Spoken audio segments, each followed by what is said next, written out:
Hey, it's Chris Nicholas here from PetaPixel. Now, Fujifilm had their brand new GFX 100 2 release in Stockholm, Sweden, on the exact same day that Apple released the iPhone 15 at their launch event here in San Jose. And as fate would have it, Jordan and I found ourselves in California for the iPhone launch event. So we still wanted to talk about our reactions to the Fujifilm GFX 100 2 release, and we decided to do it on our podcast. Let's cut to that now.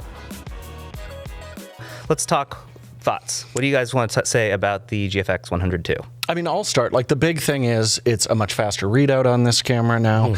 That's the thing they're really talking about, which is great. That's something we like to see in cameras. It means better autofocus, better video capability, and they are really gearing this as a video camera. What's weird is, you know, it's faster than what we saw before, but you don't usually like buy a medium format camera for like, I want to shoot this thing electronically or I want to shoot video, or you know, that's not really their forte. And even if it reads out twice as fast, which is what they're advertising, that's still not great. It's not, yeah, I mean, but it is an improvement because, I mean, the larger sensors, that's where you really struggle with readout speed, right? Just because of the larger size, larger surface area.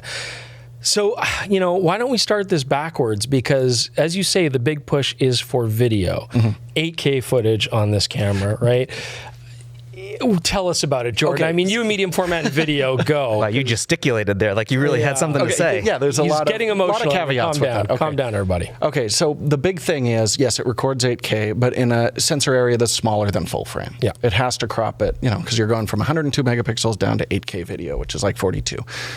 So that's not going to be probably your ideal record mode if you want that medium format aesthetic. If you want that medium format aesthetic, you can get it, but you're going to be shooting subsampled, not using all those pixels again, because the sensor's too slow for that. So it's kind of, you lose on either side of the spectrum. Now, the video quality is going to be good, but they're really, everything just seems to be designed for like, we're going to be able to use this with our new medium format cinema lenses, which are like $50,000 lenses and stuff. They're targeting high-end production filmmakers with this, and I just think there's better tools. So you sound skeptical. You don't think that this is going to be an ideal usage for video? I mean, if it was just for video, I think it's a nice bonus to have that ability.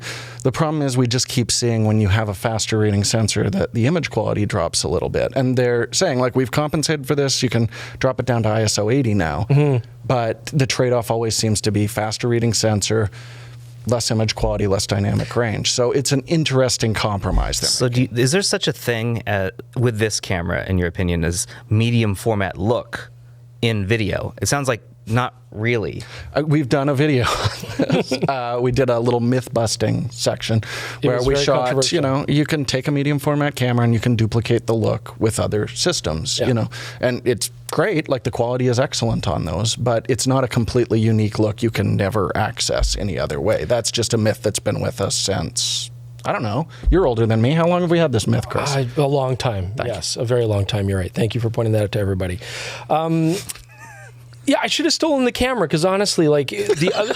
That's a good lead. I just been like, do you know who I am? And then taking the camera. They would have been like, no. Yeah, exactly. But so the thing I want to course test is for photography. We love the 100S. I mean, that 100 megapixel sensor, I think we've said it multiple times. It's really probably the best image quality you're going to find on a camera right now, and great dynamic range, obviously tons of resolution. So Fujifilm is saying that this new sensor, although still similar resolution, is advancing things as far as dynamic range goes, low light performance, right? Yeah, and I think they're only doing that at 80, the new base ISO. I think if you were to shoot equivalent ISOs through the range, this will be slightly worse. That's my prediction.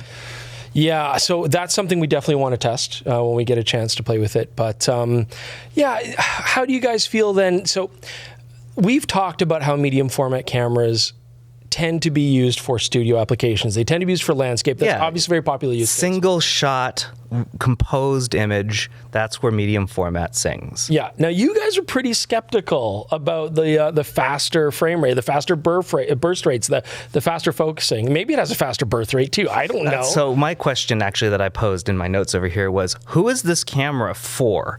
If I'm a medium format guy, and I was a medium format guy for a while, I loved the concept of medium format. At no point was I thinking, man, I sure wish this shot faster. Because it doesn't make any sense. Medium format is used for product photography, portraits in studio, and landscapes, as you said. And in those cases, I do not need to shoot faster. I just need it to look nicer. That's it. So I'm on the other end of this because I'm like, look, we have a faster reading sensor. So autofocus is going to have better performance. We have a camera that can shoot 8 frames per second, mechanical. I mean, that's good. That Yeah, but why? Because you might want to shoot street with. I want to shoot street photography. Okay, with this you camera. did bring up that the last one became a very good street camera. Is that right? Yeah, the autofocus got good enough. And Chris kind of touched on it. Like when I was shooting the 100S, I was pretty happy that the eye detect worked quite consistently. Yeah. If it's better, then that's great because you are still dealing with pretty shallow depth of field with these cameras. So yeah, it'll be able to tackle, we all know some fashion photographers who will machine gun with strobe. Sure. And that's been their main thing. I just find like that there will be some compromises unless they've broke new ground that we've never seen before with this to facilitate that video recording that I think is quite honestly not ideal for most professional applications. Right. Well, I think for photography, it's a win. I mean, does someone want to shoot sports with a medium format camera? So, I wouldn't do it. But so answer the question: who is this for? So street photographer, but at the same time, it's supposed to be a video camera. They put a ton of video features in it, but a street photographer is not going to be shooting video. And who's shooting medium format video? I would use 8 frames per second for fashion work. I would use 8 frames per second for a portrait session, and landscapes. They don't move very quickly, but for safety's sake. For who's using medium format video, it's filmmakers using an Alexa 65. Like there is absolutely a use for that. Now there's more of a glass ecosystem for it. So, and you'll be able to adapt those lenses to this. They're saying like we've got a PL mount you'll be able to throw endless weight on it for filmmaking. But if you're going to invest that kind of money and the crew that comes with it, I think you'll get a dedicated video camera.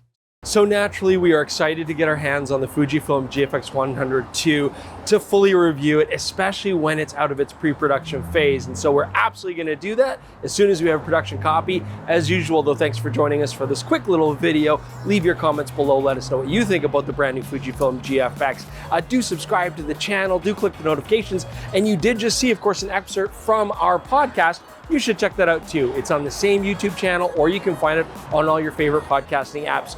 Any comments you leave there on the PetaPixel podcast, we also love to answer. Thanks for joining us. We'll see you soon with more episodes of PetaPixel.